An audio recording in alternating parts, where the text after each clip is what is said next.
Here's a quick tip for DocXtools. Cross-references can be very, very tedious to manipulate through native word. In fact, the only time I would really ever even recommend using native word for cross-references is if you're drafting up a document from scratch and you're typing it up and you're entering in these cross-references as you draft it. That doesn't really work so well when you have an existing document with a bunch of cross-references that might no longer be valid. In that situation, you're going to want to use the cross-references tool. So I'm going to go ahead and click the cross-references button. And just like many of the other functions here, we get our DocXtools task pane appearing on the right. But nothing populates this time, and that is by design. So if you click the cross-references button and you just get these two columns, know that that is expected behavior. In order to get these two columns to populate with content, you need to click the little scan button down at the bottom right.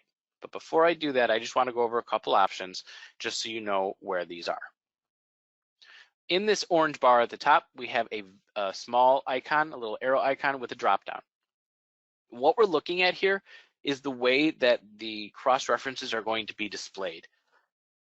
For legal, generally everything's going to be FC, which is full context, and label and number only. You can select entire caption, but it can be kind of big. So label and number is usually the way to go, and then full context. I've never seen a law firm have page number or above below. The only reason that these are here is because they are part of native Word, and we certainly don't want to restrict anything that Word can do on its own. So for the most part, when you get this in your environment, this should be set. You should be good to go. So we have two columns. We have numbers found on the left. We have numbered items on the right. What's the difference between these two? Okay. Well, numbers found is going to be any number that we find within like body text that's referring to a numbered item. And a numbered item, of course, is your numbered items throughout the document, section 2.4, section 2.5, et cetera, et cetera. So I'm going to go ahead and I'm going to click the scan document button. You will see the little dialog window showing us that something is thinking, it's going through its routines, and shortly here we'll see some things populate. So in the left, we've got all of our numbers that are found in the document along with a checkbox, and these checkboxes at this point in time are empty. And then we have every numbered item on the right.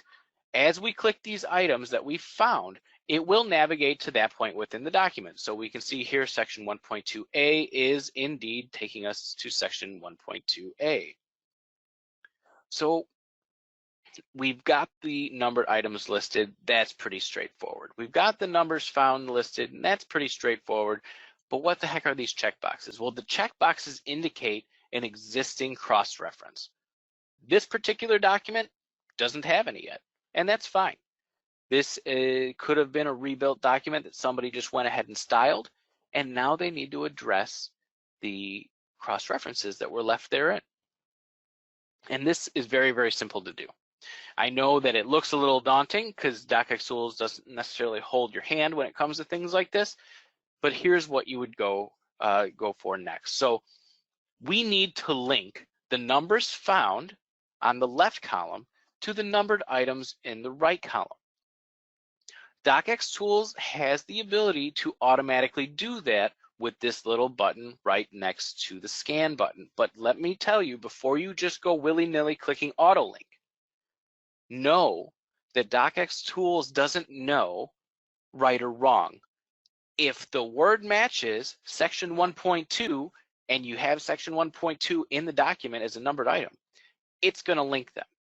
So please, before you go clicking auto link and linking everything together, make sure your document is proofread and you know that every number found within the document is in fact pointing to the right section, because the computer has no way of knowing whether it's right or wrong. It will simply link what matches. So I'm going to go ahead and click auto link and let the magic happen. You can see it's going down the list, adding little checkboxes. Okay, so these checked items are now cross-references. They're already inserted. You can see here, control click to follow link. So if I control click, I'm now at 6.1. It's great. I just saved probably 20 minutes in doing manual edits of cross references, just inserting them, probably longer than that. So we've got a bunch of them that are linked already, but then we have some that are not linked. So what's going on with that? Well, chances are whatever wasn't linked didn't match exactly, okay? And it's also possible but that these references don't exist at all. So here we have section 711, okay? 711 doesn't exist in this. 7.1 does, and 7.4 does, if I remember correctly. Yeah, it stops at 7.4, so I can see them right here, 7.1, 7.2, 7.3, 7.4. So let's just say, for sake of the demonstration, that this 711 up at the top is actually a typo, and it was supposed to be 7.1. So I'm just going to go ahead and delete that. And then I'm going to take this section 711 in my left pane here, and I'm going to drag it to my numbered item on the right. And you can see in the document itself, it automatically updated it to a clickable link. Now, notice that it did not update in the task pane, and that's because this is not an active scan. You have to scan for changes. So moving on, we also have some other items here, like schedules. There's a bunch of lists here of schedules with no number associated with it. And this is getting picked up as a false positive.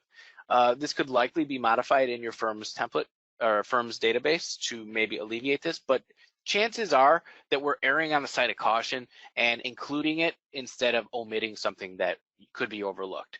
So now that I've gone through this and I'm sure that I don't need to link these to anything, I can simply right click it and remove it from all instances. And any word schedule by itself is now been removed from this list. Let me just scan for changes really quick to see if anything's been modified.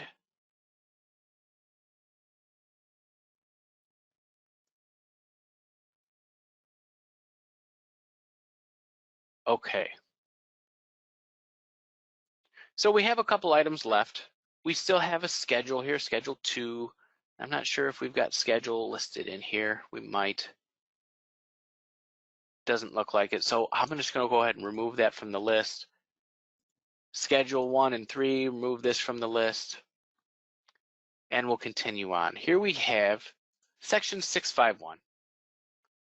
And 651 does not exist. So what do we do in this situation? Well, either 651 was supposed to be included, or they really meant 65A, because there is a 65A here. So I'm just going to simply drag this section 651 over to the 65A and link it, and it updated it accordingly here. Here's an example of error reference source not found. Just like any of the other links that we had, we could right click it and delete it if we don't need it. We could drag this error reference code over to a numbered item that it could associate it with. Or a third option is we simply delete this error, leave the cursor in place, and we can drag a numbered item into that spot, and it will insert the cross-reference automatically. Some other functionality that is actually native word functionality that is just included in here is we can suppress non-delimiter characters. If you don't want to include the word section, or in this scenario here where we have section 651 and 652. So here, this is it right here. So let's say this is 65A and 65B will be 652. But now it used to say section, number, and number, but now it's saying section and section. Well, if I want to get rid of this word section, I can't just delete it from here, but I can suppress all non-delimiter characters. So I'm going to right click that item and click suppress non-delimiter characters.